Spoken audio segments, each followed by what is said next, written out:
Olá para você que está aqui com a gente na nossa web rádio Defensoria. Esse é o podcast Entrevistas DPE. Eu sou Gislaine Teixeira e todos os dias a gente está por aqui trazendo assuntos muito importantes para você. Hoje nós vamos falar sobre fisioterapia oncológica. O câncer é uma das doenças que mais afeta a humanidade. Em 2022, segundo a Organização Mundial da Saúde, mais de 20 milhões de pessoas foram diagnosticadas em todo o mundo. No Brasil, os dados do Instituto Nacional de Câncer apontam que mais de 700 mil novos casos são estimados por ano entre 2023 e 2025. Mas o câncer não atinge apenas o corpo. Ele mexe com sonhos, rotinas, vínculos, planos de vida. Cada diagnóstico carrega medos, dores e incertezas. O tratamento, embora fundamental, muitas vezes impõe limites físicos, emocionais e também financeiros, especialmente para quem depende exclusivamente do SUS. É por isso que falar sobre fisioterapia oncológica é tão importante. Pouca gente sabe, mas essa especialidade pode transformar a vida de quem enfrenta o câncer. Ela não se limita a exercícios, ela promove a autonomia, alivia dores, previne complicações e melhora a qualidade de vida durante e após o tratamento. Hoje nós recebemos em nosso estúdio a fisioterapeuta oncológica Camila Ramos para uma conversa acolhedora e esclarecedora sobre esse cuidado que faz diferença na jornada de tantas pessoas. Se você ou alguém próximo enfrenta o câncer, essa entrevista pode trazer informações, acolhimento e, acima de tudo, esperança. Seja bem-vinda, Camila. Obrigada por ter aceitado o convite. Eu que agradeço. Camila, você pode explicar de forma simples o que é a fisioterapia oncológica e por que ela é importante para quem está tratando o câncer? Bom dia. A fisioterapia oncológica, ela é reconhecida, né, pelo Conselho Federal de Fisioterapia e Terapia Ocupacional desde 2009, né? A gente tem o reconhecimento dessa especialidade. O que é essa especialidade dentro da fisioterapia? Desde o diagnóstico do paciente de um câncer, né? Então, ele vai no oncologista e tem um diagnóstico dessa doença, ele deveria ter o acompanhamento de um profissional fisioterapeuta. Por quê? Porque ele vai passar por um processo totalmente novo no corpo dele, né? A gente está falando de quimioterapia, cirurgias, radioterapia, hormonioterapia. Então, tem vários tratamentos, né? Que vão ser pareados conforme o diagnóstico desse paciente. E nesse contexto de tratamentos, todos eles, infelizmente, além de curar, né? Porque hoje em dia a gente tem um grande potencial de cura do câncer pelo avanço na medicina e sempre pelo diagnóstico precoce, né? Pelos exames de rotina feitos, o autoconhecimento do seu corpo, tanto masculino quanto feminino. Então, muitos pacientes vão passar pelo tratamento. Então, quando a gente fala de quimioterapia, por exemplo, a gente vai ter alguns efeitos colaterais, né? No câncer de mama, câncer de próstata, câncer de estômago. Então, além da cura, o medicamento, né? O remédio, ele acaba trazendo alguns desconfortos, né? A gente tem a fadiga oncológica, né? A gente tem neuropatia, que é quando os pacientes acabam sentindo dormência na mão e nos pés, né? Não são todos os quimioterápicos que fazem isso, mas alguns deles podem fazer. A gente tem incontinência urinária, mesmo que a paciente não tenha nada pélvico, né? Não foi um câncer na próstata, não foi um câncer no ovário, no útero, ela pode cursar com uma incontinência urinária, né? Falta de lubrificação, quando a gente fala de mulheres, lubrificação vaginal, e outros desconfortos, mucosite, que é quando acaba dando várias aftas na boca, né? Então, a fisioterapia também tem um papel nesse tratamento. Então, a fisioterapia, não existe mais um paciente oncológico sem a abordagem fisioterapêutica, né? Eu tenho a certeza disso, porque efeitos colaterais, alguns medicamentos eles vão tratar, outros não, né? E a gente sabe que, assim, o exercício físico, até recentemente, faz 2 dias, a gente teve uma publicação numa revista muito importante mundial, falando sobre o exercício físico, a importância dele para pessoas com câncer, com diagnóstico de câncer, e também pessoas não câncer, né? Com outras doenças. E foi um estudo de 15 anos, então um estudo prospectivo muito longo. E com muitos pacientes, 1.500 e pouco, era um número meio quebrado, assim, não lembro agora. e fala sobre a importância de você se manter ativo, né? O que é né, se manter ativo? É pelo menos ter um valor igual ou maior a 150 minutos de exercício por dia, né? Então, tem muitos pacientes que chegam para mim que são sedentários, que nunca colocaram um tênis com o objetivo de fazer uma caminhada, ir à academia, enfim. E quando eles iniciam o tratamento, o oncologista, né, é enfático ao dizer: você precisa se manter ativo, né? A gente tinha uma cultura antigamente, e alguns familiares ainda fazem isso, e é totalmente compreensível, em manter o paciente numa bolha diante de um diagnóstico tão difícil e doloroso, né? Como você falou.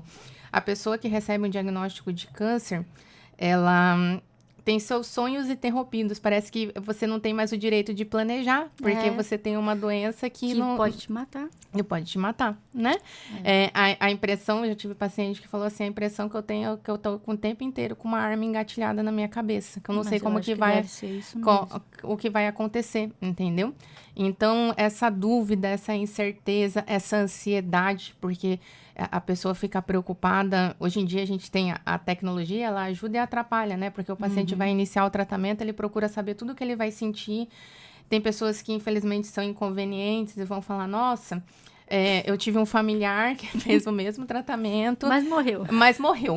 Gente, eu digo bem assim: olha, se afaste dessa pessoa, porque ela não vai te ajudar de forma nenhuma, né? E tem o Dr. Google também, né? O Dr. Google, hoje em dia tem o chat GPT, né? Que ele junta todas as informações possíveis dentro do Google, junta e faz um texto. Assim, eu vou morrer mesmo. Porque infelizmente quando você coloca lá, né? Que nem eu digo, se você colocar o que é uma dor de cabeça, pode ser uma enxaqueca e pode ser um tumor no cérebro, né? Por isso. Então, se a gente ficar lendo ali, a gente fica assustado. Então, gera uma ansiedade, né? Então, eu digo assim, quem tem que saber do seu tratamento, você tem que saber as informações básicas. O resto deixa com o médico, que é a obrigação dele saber o que ele está fazendo, né? Você vai fazer com as suas responsabilidades de paciente. Então, eles chegam com muita ansiedade, né? Então, a fisioterapia é um momento diferente, porque assim, às vezes o paciente fica lá meia hora, 20 minutos com o médico para ele ver exames, etc, né? Ali na fisioterapia, é 1 hora, às vezes é 1h10, né? E a gente usa as mãos, a gente toca nas pessoas, né? Eu digo que tocar nas pessoas é algo extremamente invasivo, né? Porque não tem cano nenhum, não tem nada, você não vai inserir nada em lugar nenhum. Mas você vai tocar, e às vezes aquela pessoa nunca foi tocada por alguém, diferente do marido, de um filho, da esposa. Então, esse toque, ele transforma o ambiente, né? Eu digo que às vezes tem pessoa que chega lá bem caladinha, não conversa nada, e de repente você começa a encostar, conversa, explica o que vai fazer, etc. E a partir daquele toque, ela vai falando algumas coisas, né? Algumas coisas a gente consegue acolher numa sessão de fisioterapia, e aí, se é uma abordagem mais específica, a gente caminha para psicologia, enfim, né? Para o que for pertinente. Mas a fisioterapia, ela tem um contexto realmente muito grande, né? Bem amplo, né? Então, além ali da quimioterapia, muitos pacientes vão operar, porque eles fazem essa quimioterapia neoadjuvante, que a gente fala, que é antes da cirurgia, para diminuir o tamanho de tumor, para a cirurgia ser menos agressiva. E aí vai para essa cirurgia. Então, a gente tem que se preparar para uma cirurgia, né? Então, imagina que você vai correr uma maratona e você nunca correu, não se preparou. Então, a cirurgia e o tratamento que vem pela frente, ele precisa de um preparo. E esse preparo é a gente preparando a tua performance mesmo, e é com exercício físico. E não é assim, coisinha leve, né? Que pensa bem assim, não vai usar peso nenhum. Não, né? No meu consultório, a gente tem halter, a gente tem caneleira, a gente vai fazer agachamento. A gente sabe as limitações de cada uma das doenças, né? A gente está falando de pacientes que têm, às vezes, um câncer de mama, mas a gente tem pacientes que têm tumores ósseos, que vão ter metástase ósseas. Então, lógico, a gente vai ter algumas limitações, mas hoje, dificilmente, a pessoa é orientada a ficar em total repouso, né? Então, para um paciente oncológico ficar em total repouso, a gente vai ter grandes limitações, por exemplo, laboratoriais, em outros sentidos, né?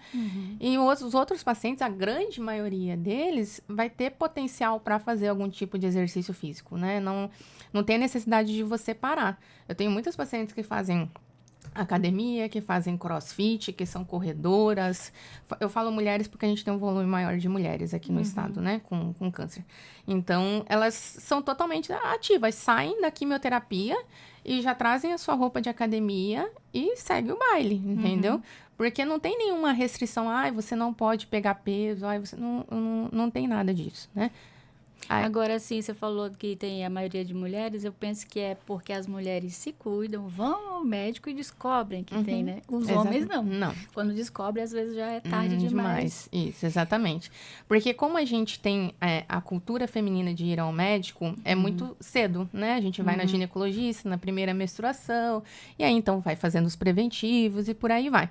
Então a gente já tá acostumado, né? Agora o homem tem aquela cultura que às vezes ele não vai no médico, ele só vai quando literalmente tá muito ruim. Que alguém vai de mão dada com ele. Ou como... E isso não é uma fala feminista, não. É cultural. É verdade. É cultural, né? Então, na idade para fazer o exame de próstata, se for. Né? Porque a gente tem essa dificuldade também, né? Que também é cultural. O pai de uma colega minha faleceu de câncer de próstata com 50 anos. Porque não queria ir ao médico de jeito nenhum. Né? Mas muita ignorância. Tem pessoas que têm medo de descobrir. Eu não vou fazer o exame porque eu tenho medo de descobrir. Deu bom, pelo menos se descobrir que seja cedo, né? Esse não é um problema. Que bom que descobre, né? A gente não quer descobrir as coisas, a gente quer fazer um exame e tá tudo ok. Né? Mas se fizer o exame e der alguma coisa, que bom, porque você descobriu muito cedo, né? A gente sabe que quanto mais cedo você descobre um câncer de mama, então algo que era para fazer uma mastectomia, para retirar a tua mama inteira, que é uma mutilação, né? Você vai tirar só um quadrante, né? Você vai fazer uma cirurgia bem menor. Então, vai ser a tua qualidade de vida não vai ser tão diminuída, no sentido, uma cirurgia de mama que vai ter que esvaziar a tua axila, que geram consequências depois também, né, para a vida inteira. Então, é uma cirurgia menor, mais agressiva. Tem paciente que se descobre tão cedo, não precisa nem fazer quimioterapia, dependendo do tumor, entendeu? Porque o tamanho do tumor não é documento. A gente tem tumores que são enormes, que são pouco agressivos, né? E a gente tem tumor que é pequenininho e é altamente agressivo. Então, assim, não é porque tá pequeno que eu vou deixar de procurar. Eu já tive pacientes também que, infelizmente, viram alguma coisa diferente na mama, porque até uma coisa importante para falar. Pela Sociedade Brasileira de Mastologia, não existe mais a palavra autoexame, né? Você fazer autoexame da mama. É um autoconhecimento que você tem que ter. Porque, às vezes, muitas mulheres chegam ao médico e o médico pergunta assim, mas o mamilo era invertido assim mesmo? A tua mama era tão diferente de tamanho assim mesmo? Essa mancha sempre esteve aí, né? Então, tem coisas que a mulher, às vezes, nem sabe se o mamilo dela é invertido ou não, se era assim antes, né? Depois, às vezes, se amamenta, ainda sabe. Agora, mulheres que não amamentam, daí não vão saber. Então, nem conhecem o seu corpo, né? Tem mulher que tem vergonha de ficar na frente do espelho para olhar, não é só palpar. Porque o que acontece? Um nódulo, para ser palpável, ele já tá grande. Grande, exatamente. Entendeu? Então, a gente precisa, se você não tem histórico familiar, fazer a mamografia, fazer um ultrassom. Então, visualizou alguma coisa? Não espera assim, mas daqui 3 meses eu tenho a minha consulta de rotina. Não é algo que pode esperar. Em 3 meses, aquilo pode evoluir muito rápido, né? Então, e trocar todo um trajeto de tratamento que você teria.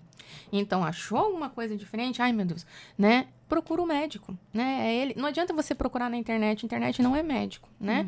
Então, vai ao teu médico de confiança, enfim, de rotina, vai lá e pergunta para ele, olha, apareceu isso, quando que apareceu, né? Porque algumas coisas podem ser nada e outras coisas podem ser algo que pode ter uma proporção muito grande na tua vida, né? Mudar totalmente a tua vida. Então, o exame precoce é importantíssimo, né? Todo mundo tem direito a fazer mamografia, tem o SUS, aqui no estado tem o Hospital do Amor, que faz os exames de forma gratuita, é só ir lá marcar. É rápido, eu já fiz rápido, e assim, não precisa ficar esperando, né? Então, faz o teu exame, faz tudo certinho, não deixe de fazer, né? Porque as mulheres hoje em dia, elas são totalmente diferentes de anos atrás. São mulheres que são empreendedoras, né? Então, são mulheres que têm uma vida muito ativa, que têm uma rotina, né? E a rotina de dona de casa também é uma vida muito ativa. Então, você tem que ter um tempo para cuidar de você. Porque eu digo assim, não é possível que você tenha tempo para cuidar de todo mundo na sua família, de todo o contexto de família e de trabalho, e não tem tempo para cuidar do bem maior, que é você. Né? É a gente que é o mais importante. Eu digo bem assim, não é nem nosso marido, né? Assim, falando cientificamente, né? Não é nosso marido, é o nosso ser. Porque se eu não tiver cuidado comigo, como que eu vou poder cuidar das pessoas que eu amo, ter saúde para ir ao meu trabalho, ter saúde para eu ir na minha academia, para ter o meu lazer? Então, é um momento importante para o ser humano. Eu preciso ter esse tempo, né? Não existe você, não tenho tempo. Não é possível isso, entendeu? Ainda mais no mundo hoje que a pessoa passa, às vezes, 40 minutos, 1 hora no celular rolando um monte de coisa, não vai ter tempo para cuidar de você, seja para fazer seus exames, seja para ir numa academia. Eu não tenho tempo para fazer exercício.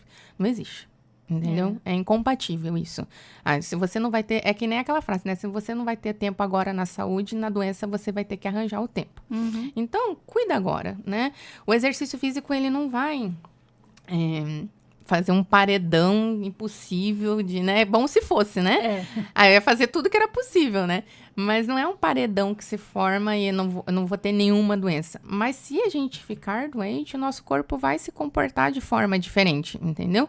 E isso é bem invisível. Pacientes que tinham uma rotina de exercício físico e fazem o tratamento, fazem cirurgia, fazem radioterapia, os efeitos colaterais são mínimos. Tem paciente que diz que assim, eu tô sentindo como se eu tivesse vindo tomar um sorinho com alguma coisa, mas eu não sinto nada. Nunca sentiram formigamento, nunca sentiram náusea, nunca tiveram alteração nenhuma, entendeu? Então, lógico, isso é individual, né? Mas eu acho que é o momento de, poxa, aconteceu algo que eu não gostaria, né? Então, o que custa agora eu tomar um outro rumo, né? Mudar esses fatores que podem ser modificáveis na minha vida para eu ter uma qualidade de vida melhor no meu tratamento e no meu cuidado depois, né?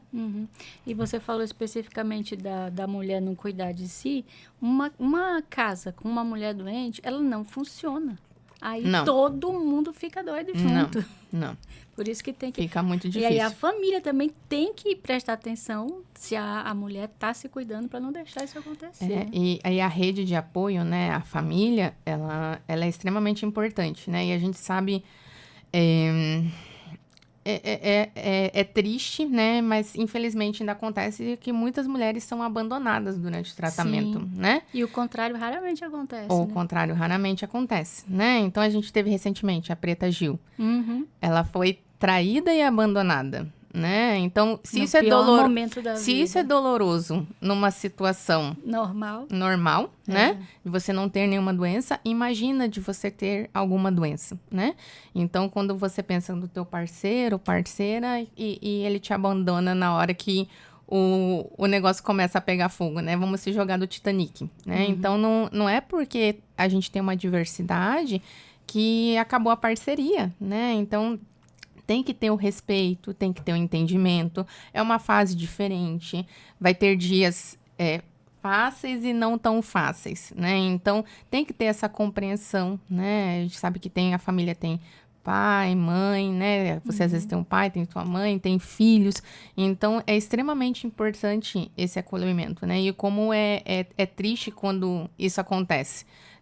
Da mulher perder o parceiro, né? O ponto de apoio dela num momento tão doloroso da vida dela, né? E quais são os principais benefícios da fisioterapia durante o tratamento de câncer?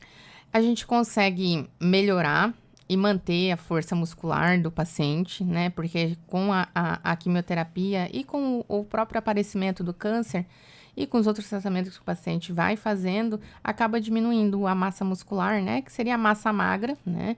E isso vai gerando o que a gente chama de sarcopenia no paciente, né? Porque vai diminuindo a massa muscular, vai diminuindo a massa óssea. Então, tem algumas doenças que elas facilitam também para ter fraturas. Então, o exercício físico, ele vai, né, ajudar, né? Que é a fisioterapia, a reabilitação, com esse contexto, né? E aí, dependendo do que o paciente tenha, né? Eu digo que quando eu vou fazer uma avaliação, eu nunca tenho o costume assim, você vai sentir isso, porque cada pessoa é uma pessoa. Pode ser o mesmo câncer, o mesmo tipo de câncer, o mesmo medicamento que a pessoa vai usar, que nem N mulheres, né? Que nem N homens. Mas aí, aquele indivíduo é único, então cada pessoa vai sentir algo, né? Então, eu aviso, né, as possibilidades, mas geralmente, porque o que acontece? Se você ficar falando muitas informações, acaba gerando essa ansiedade, desconforto com os momentos futuros. Então, conforme for aparecendo as situações, a gente vai já prevenindo. Quando a paciente, porque toda vez que você vai tendo os encontros com as pacientes, as sessões, você vai questionando, tá sentindo isso? Tá sentindo aquilo? Que aí a gente consegue tratar e prevenir precocemente, né? Então, a gente, como já sabe os medicamentos que os pacientes usam, a gente já sabe, olha, esse medicamento pode dar esse formigamento, né? Porque, às vezes, o formigamento e a parestesia, a sensibilidade pode ser, a alteração de sensibilidade pode ser tão grande que causa alteração para o paciente caminhar, pode causar dor e pode ser que o médico tenha que diminuir a quimioterapia ou parar. E isso é muito ruim quando a gente fala de quimioterápicos, né? Então, o que a gente conseguir prevenir, às vezes a gente vai precisar do uso de medicamentos, né, para fazer o tratamento, mas precisa da fisioterapia, né, porque a gente vai fazer os exercícios. Hoje a gente tem o uso da fotobiomodulação, que é o uso de laser, de LED, plataforma vibratória, né, então a gente tem muitas coisas que são comprovadas já cientificamente que elas funcionam, né. Além disso, diminuir essa fadiga oncológica, né, que é um cansaço diferente que o paciente tem, é diferente da fadiga que a gente sente de fazer uma academia, né? É uma fadiga que ela é persistente, que quer que eu fique deitado, entendeu? Só que quanto mais ficar deitado, mais essa fadiga ela perpetua. Então, tem estudos que dizem que pode durar até 7 ou 8 anos. Nossa. Então, mesmo depois de eu estar curada pela ciência, no tempo de remissão, né, eu ainda posso sentir cansaço. Então, o exercício físico, ele traz esse benefício também, né? E aí, a gente tem um contexto do paciente que vai ser operado, né? Então, quando a gente fala da cirurgia, o paciente precisa se preparar. Então, ele termina a quimioterapia, ele tem provavelmente aí 1 mês, né? Geralmente, os médicos esperam a quimioterapia terminar.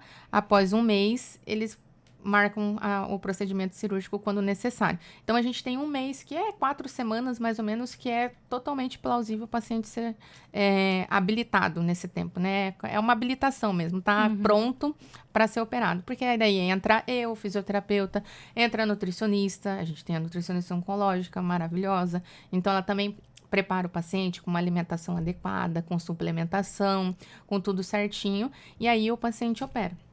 Aí, dependendo da cirurgia, a gente tem a outra fase do tratamento, né? Porque quando o paciente passa por quimioterapias, alguns podem conviver com alguma complicação na cicatrização, né? Então, a gente tem pacientes que já têm diabetes, hipertensão, né? Alguns já sabiam, outros não. Então, com o preparo adequado, a gente consegue diminuir as chances dessas intercorrências, né? Porque o que acontece?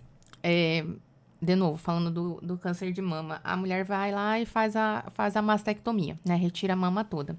É uma cicatriz enorme, né?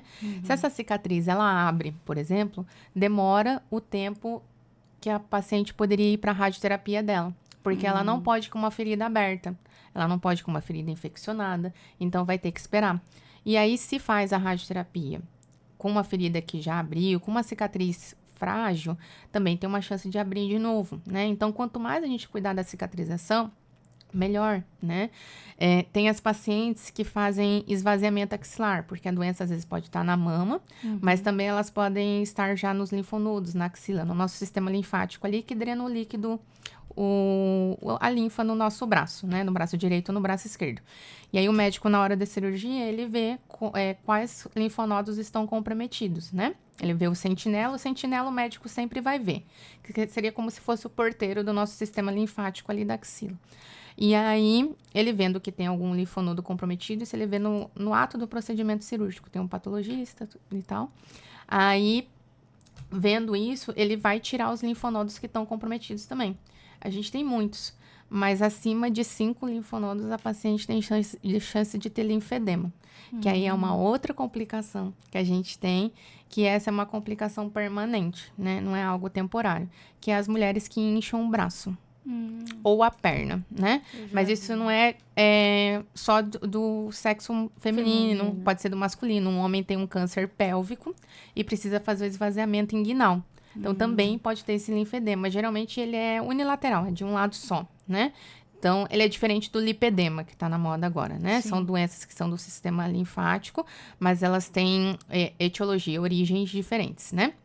E aí, o linfedema, ele necessita do acompanhamento fisioterapêutico, né? Você tem que fazer muita massagem, né? Pra drenar. Então, que todo mundo pensa, eu adoro esse negócio da drenagem linfática. O que acontece? É bem fácil explicar isso para os pacientes, né? E para o público. Eu tirei o sistema linfático ali. Aí eu vou fazer drenagem linfática ali naquele braço. Onde não tem mais o negócio. Entendeu? Mas vai sobrar alguns linfonodos, mas a Sim. competência não é mais a mesma. Então, a gente tem uma terapia física complexa e descongestiva, que a gente chama, né? Então, a drenagem linfática está dentro delas. Mas o principal, exercício físico, compressão e monitoramento do peso corporal. Então, compressão é usar as braçadeiras ou as meias de compressão. Sim. Exatamente. Mas no caso, por exemplo, a pessoa tá só com um membro, né, inchado mais que o outro, deve ter alguma medicação também para ajudar, né?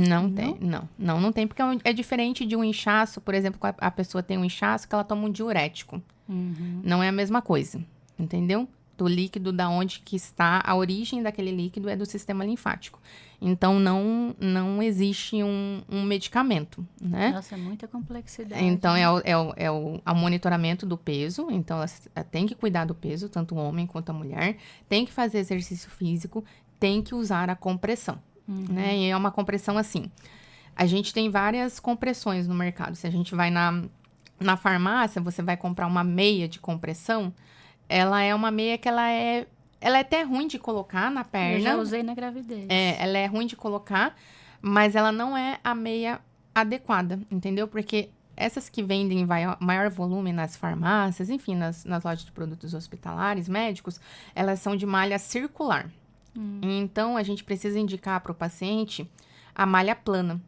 Porque a malha circular, ela tem uma alta elasticidade. Então, ela estica bastante. E ela é para o repouso, né? E a malha plana, ela é uma compressão, uma pressão maior no trabalho. Então, o que acontece? A mulher usa uma abraçadeira de malha plana e essa compressão, ela vai trabalhando no sistema linfático, porque o sistema linfático está logo embaixo da nossa pele aqui, né? Então, ele é muito superficial. Então, essa malha, ela é de curta elasticidade, né? É uma malha totalmente diferente. Então, ela faz pressão de trabalho, que é o quê? A pressão, literalmente, quando o meu músculo está trabalhando. Entendeu? Porque o nosso próprio músculo, ele faz uma drenagem linfática. Ele comprime o sistema linfático, entendeu? Então, quando eu tenho uma compressão externa dessa malha, mais a compressão do meu músculo, eu ajudo a ativar esse sistema linfático, tá? Legal. E para quem depende da fisioterapia no sistema público, né, os pacientes com câncer, quais são os maiores desafios? No sistema público, vaga, né? Conseguir vaga. E assim, isso acontece por um volume grande de pacientes, né? A gente está falando de uma doença que é uma das principais doenças que atingem as pessoas mundialmente. Então, a gente está falando de uma população mundial que ela está envelhecendo, né? Então, quando a gente envelhece, vai aparecer doenças que são próprias do envelhecimento, né? E quando a gente fala de câncer, as células, conforme elas envelhecendo, infelizmente, elas favorecem mais que isso aconteça também, né? Que se modifique algum tipo de célula e ela se transforme numa célula ruim, né? Numa célula de câncer. Então, a dificuldade que a gente tem, principal, é realmente de você conseguir às vezes uma vaga, né? Mas eu acho que a dificuldade maior ainda não é a vaga. Às vezes é o paciente saber que o fisioterapeuta existe. Eu mesma não sabia, tô sabendo hoje. Saber que o fisioterapeuta existe. Porque assim, Fisioterapia é um profissional de primeiro contato, então você não precisa de um encaminhamento médico. Às vezes pode ser que você precise de um encaminhamento médico por uma burocracia. Tipo, o SUS precisa, um convênio precisa do encaminhamento do médico, né? Mas o fisioterapeuta, se você quiser sair da sua casa e ir numa clínica de fisioterapia, você pode ir. Eu não vou esperar que você chegue com encaminhamento médico. Por quê? Porque sou eu que vou avaliar você. Não é um médico que diz quantas sessões, isso é errado, né? Às vezes vem aquele papel assim, paciente tem que fazer 10 sessões. É porque o plano só autoriza 10, né? Não, hoje em dia ele tem que autorizar quantas precisa. Infinito e além, né? Então, assim, não existe hoje isso. Sou eu que digo, porque, sim, se o paciente, por acaso, né? A oncologia é um tratamento mais longo, mas em outras áreas, o paciente melhora em 5 sessões, entendeu? Porque hoje em dia a fisioterapia está cada vez mais otimizada. Então, é muito difícil o paciente não ter uma doença crônica, permanente, né? Dele ficar a vida inteira na fisioterapia, né? Mesmo na oncologia, vai ter um momento que eu vou dar alta para ele e eu vou ficar monitorando ele à distância, ele vai para academia, vida que segue. Ele não vai ter que ficar a vida inteira refém, né? Mas no início ali ele vai precisar de mim. Mas o principal é que o paciente tenha conhecimento do fisioterapeuta.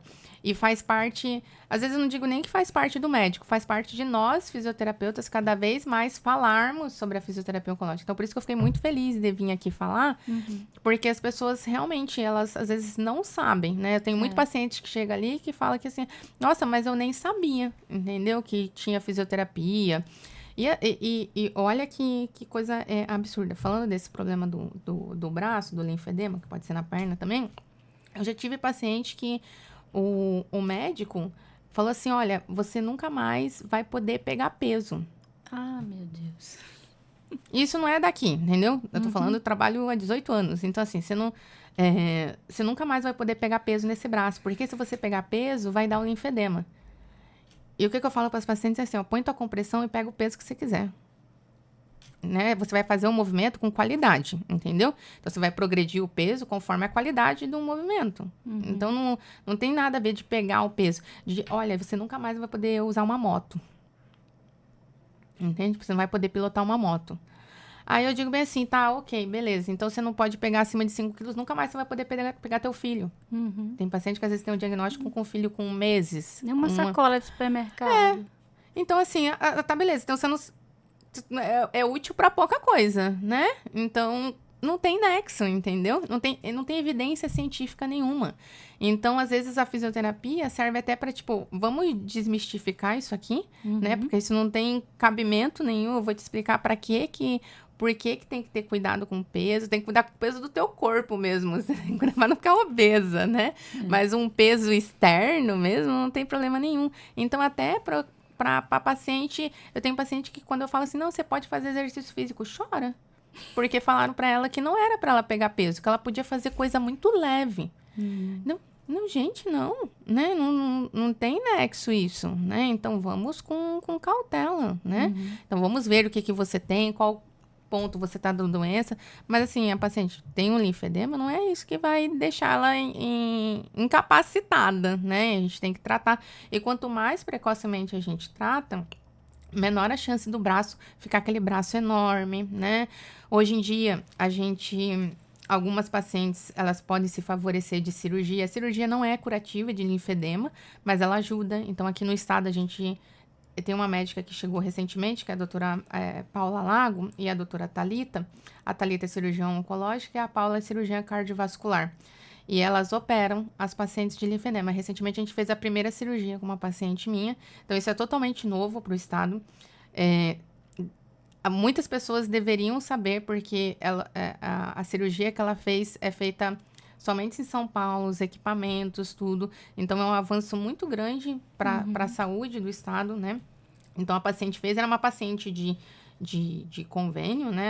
Ela utiliza o convênio, mas ela fez, o convênio liberou tudo certinho. Ela fez essa cirurgia para tratar o linfedema dela, para diminuir o tamanho do braço, para melhorar as áreas que estavam com congestão de líquido. Então, a paciente está super feliz, né? A gente está cuidando dela no pós-operatório, então o braço já diminuiu. Tem um ano aí, né, para a gente acompanhar a paciente para ver o resultado final dessa cirurgia. mas ela já tá super feliz com o que ela tá vendo, né? Então, também é uma possibilidade. Então, a fisioterapia trabalha junto com as outras áreas. Então, é para dar uma luz, né, no túnel que às vezes está muito escurecido. É. E no caso, as pessoas podem se exercitar em casa, fazer algum exercício para melhorar a recuperação? Geralmente, eu passo para as pacientes o quê?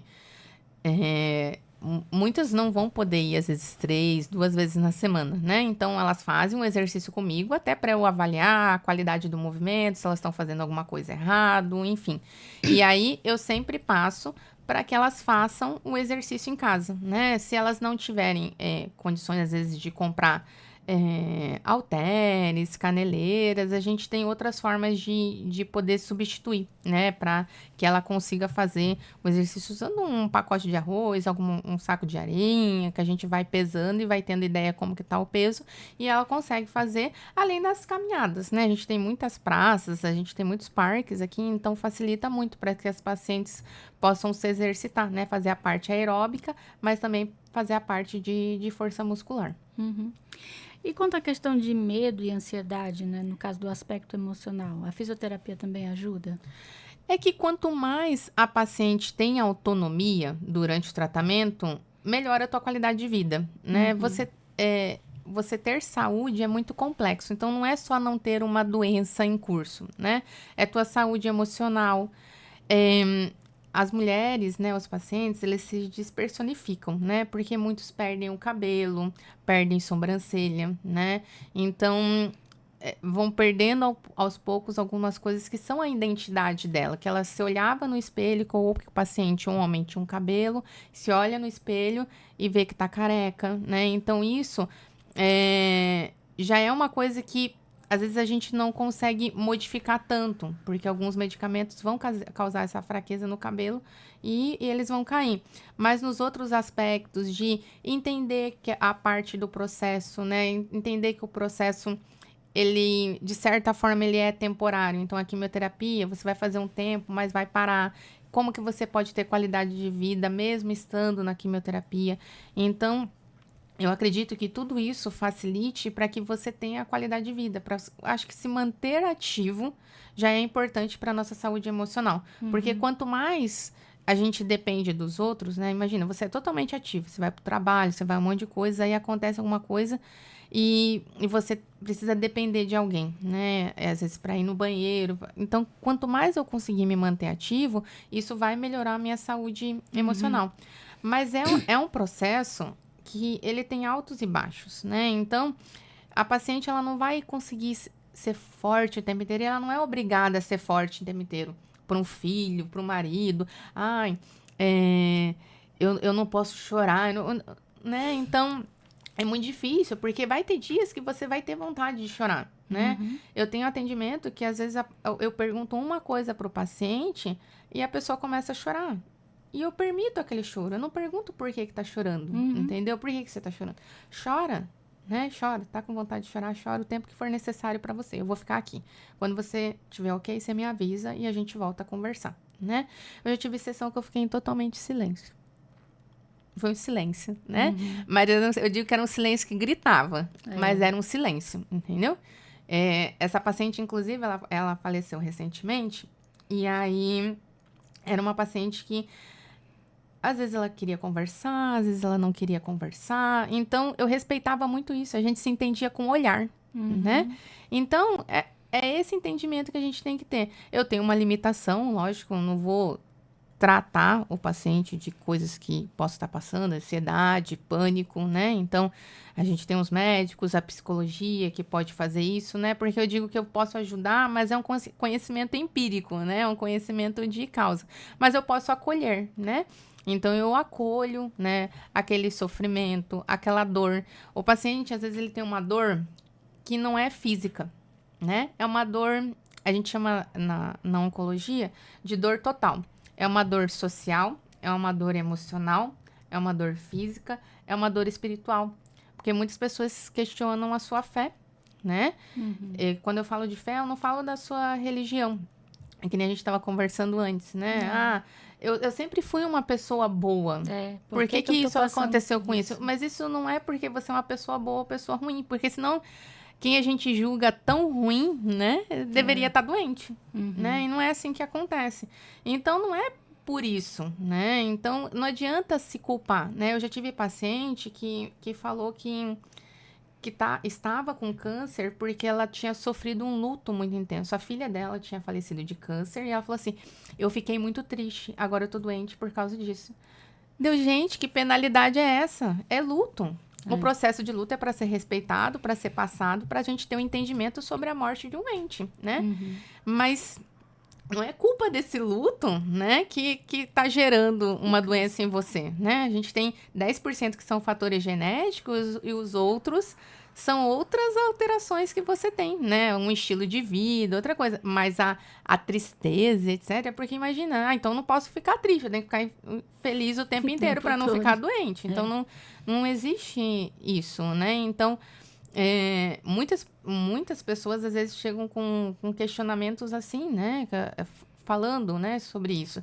E sobre a sua espiritualidade, por que Deus fez isso comigo, enfim, né? Do que seja pertinente para a religião dele.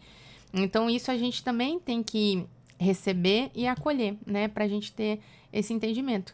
Porque a gente tem pacientes que vão ter potencial curativo e a gente tem os pacientes que têm potencial paliativo, né? Então, muitos pacientes às vezes já chegam num diagnóstico de uma doença que já está avançada, né? Eles vão fazer um tratamento, mas é um tratamento para manter a qualidade de vida, diminuir a dor, isso, para dar conforto ao paciente, dignidade. Então, não vai ter potencial de cura, mas não é porque você não tem potencial de cura que você não vai ser tratado, porque muitas pessoas da sociedade, quando você fala de paliativo, as pessoas acham que é só no momento da morte, né? E não, é no momento de um diagnóstico de uma doença que ameaça a minha vida, né? Em todos os sentidos. Então, nesse momento que a gente tem esse diagnóstico, o paciente tem que receber o tratamento adequado, né? Diminuir a dor, manter a qualidade de vida, se manter ativo, né? Então, quanto mais precoce isso for feito, mais tempo a gente vai ter desse paciente, né, com uma qualidade de vida. Não é sendo invadido com um monte de tratamentos que não vão servir para nada, né? E isso é uma conversa que a gente tem que ter muito franca com a família, com a rede de apoio dele e a equipe multidisciplinar. Do jeito que você fala dos atendimentos, parece assim que você também é psicóloga, né? Não, mas não estou falando você especificamente. O fisioterapeuta que lida com essas situações, né? Porque é praticamente o emocional que causa tudo, né? O sofrimento. Eu vou dizer assim, eu tive contato com câncer muito cedo na minha vida. Meu pai teve câncer no estômago e esse câncer gerou uma metástase no pulmão. Ele faleceu, eu tinha 11 anos, né? Então, eu lembro que eu tinha muito medo do câncer, né? Da doença em si. Poxa, eu tinha levado uma pessoa que eu amava, né? E aí, eu lembro que quando eu comecei a trabalhar e tal, o hospital que eu trabalhava em UTI, quando eu morava no Sul, ele atendia muito paciente oncológico. Então, eu tive que me deparar com várias situações, né? Situações que teve um momento que realmente eu tive medo, que eu bloqueei, né? E eu pensei, nossa, mas agora eu tô do outro lado. Eu tô do lado que eu posso... de que eu posso ajudar com o que eu tenho de conhecimento, né? Então, quando eu me mudei para cá, há 4 anos, eu falei assim, nossa, eu não quero mais trabalhar em UTI, né?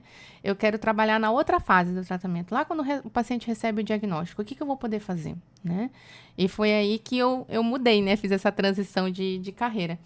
E aí, eu digo que foi tão fortalecedor, né? E eu estudo muito, né? Eu gosto muito de estudar. Então, eu sempre estudei muito sobre a morte, né? Do que é esse processo na vida das pessoas. E eu digo que estudar sobre a morte não é nada ruim. Porque é estudando sobre a morte, lendo sobre o assunto, entendendo como é o processo, que hoje eu consigo, por exemplo, viver muito melhor. Ter uma vida muito melhor. Porque eu tenho total compreensão da nossa finitude, né? E por isso eu tenho uma vida melhor. Porque eu faço de tudo para que eu viva muito bem esse dia, entendeu? Então, assim, a gente desamarra um pouco essas coisas do ego, do controle que a gente tem, né? Porque às vezes o paciente chega lá e fala, ai, mas eu acho que eu vou morrer. Daí eu falei assim, ai, eu também acho. Porque, né? Porque morrer é uma coisa que a gente não pode controlar. Literalmente. Você tem uma doença, você se sente mais vulnerável, porque você tem aquele diagnóstico. Mas eu, sei lá, posso ser atropelada, cair na rua, bater cabeça e morrer. Quanta coisa acontece? Que não é previsível, né? Quanta gente fez o plano de amanhã e não pôde continuar ele, né? Eu vi esses dias que eu não lembro o número, mas há um monte de pessoas que morrem por ano engasgadas, né? Você tá ali comendo, puf, morreu. Então, é algo que a gente não pode controlar. Então, eu digo assim, a gente não pode ficar com medo de morrer. O ser humano, ele não tem medo de morrer. Ele tem medo de sofrer. Isso. É bem diferente. Você não tem medo do morrer de fato. É medo do sofrimento. Então, é para isso que existe a medicina, tanto para tratar, quanto para diminuir o teu sofrimento. Faz parte dos direitos humanos. Eu ter uma morte digna. Eu ter uma morte. A morte não é bonita em contexto nenhum. Não é lindo, não é romantizado, não é para ser nada disso. Mas eu preciso acolher esse momento na vida das pessoas. E quando a gente fala de paciente, a gente ainda tem o paciente oculto, que é o quê? Uma família, entendeu? Infelizmente, a família também fica doente, né? Quando o paciente está doente. Então, todo mundo tem que ser acolhido para entender sobre isso, né? Direitos de saber diagnóstico. Ainda tem família que às vezes chega para mim, que marca a avaliação e fala bem assim, mas ela ainda não sabe o que ela tem de verdade. E eu não falo pelo WhatsApp, né? Mas aí eu converso com o familiar, respeito aquele momento do paciente que ele ainda não sabe, mas em outro momento eu vou conversar com a família e falar, olha, vocês vão ter que conversar com ele sobre o diagnóstico. Sabe por quê? Porque diante desse diagnóstico, pode ser que a pessoa tenha algumas decisões para tomar. Coisas que são burocráticas, coisas que são emocionais, sentimentais, enfim, tem muita coisa, né? Tem paciente, às vezes, que vai começar um tratamento de uma doença avançada e precisa viajar. Então, é totalmente compreensível, conversa com o médico, com o oncologista, e o nosso oncologista, o Dr. Alex, ele é maravilhoso, a gente tem outros lá, né? Mas eu tenho um contato maior com ele, então, assim, às vezes o paciente vai viajar e ele tem condições de esperar não é às vezes 15 dias que vai fazer diferença. Entendeu? Então, vai lá, faz a tua viagem, tudo ok, né? E quando você voltar, você inicia teu tratamento. Tive pacientes assim, entendeu? O paciente viajou para a Europa, fez a viagem que ela queria, passou 20 dias fora. Infelizmente, ela iniciou o tratamento, quando passou 20, 30 dias, ela faleceu, mas ela viajou, entendeu? Ela fez a vontade dela. Realizou o sonho, né? Teve o anseio dela respeitado, o direito, né? Então, ela estava lúcida, orientada, conseguia ainda ter autonomia para dizer, eu quero que faça isso, eu não quero que faça isso. Porque o que acontece? Imagina, às vezes aquela pessoa, ela fala assim, olha, no momento que o negócio apertar mesmo, que estiver muito próximo, eu não quero que vocês me levem para um hospital. Eu quero morrer na minha casa, né? Ou não, vocês me levam para um hospital, mas não, eu não quero ser entubada, eu não quero que nenhuma medida invasiva seja realizada. A gente tem hoje processo que a gente pode fazer, né? Tem diretivas antecipadas de vontade, que é algo escrito que a pessoa pode fazer. Não precisa estar doente, tá? Qualquer ser humano pode fazer.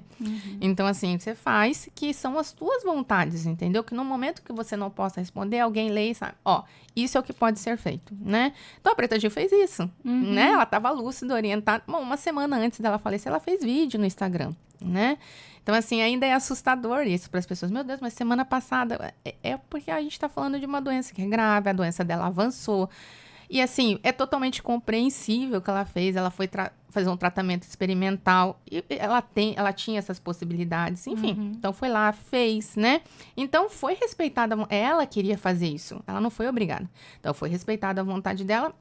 E quando ela viu, não, ela quis voltar, né? E ela não pôde voltar. Mas, assim, todas as vontades dela foram respeitadas, né? Então, ela relatou isso. Ela disse o que ela queria que fosse feito. Então, é muito importante para o paciente que ele saiba o quanto isso for precoce. Se a família precisar de ajuda, falar... Eu quero que o médico esteja junto, uma psicóloga, né? Para conversar com ele, né? Com o paciente, para que ele tenha a compreensão correta do que a gente vai partir agora.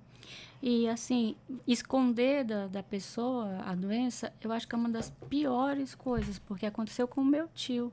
Ele era muito novo, tinha 47 anos, e, deixa eu ver, mais de 30 anos atrás, não tinha todo esse conhecimento que a gente tem hoje, e esconderam dele, né?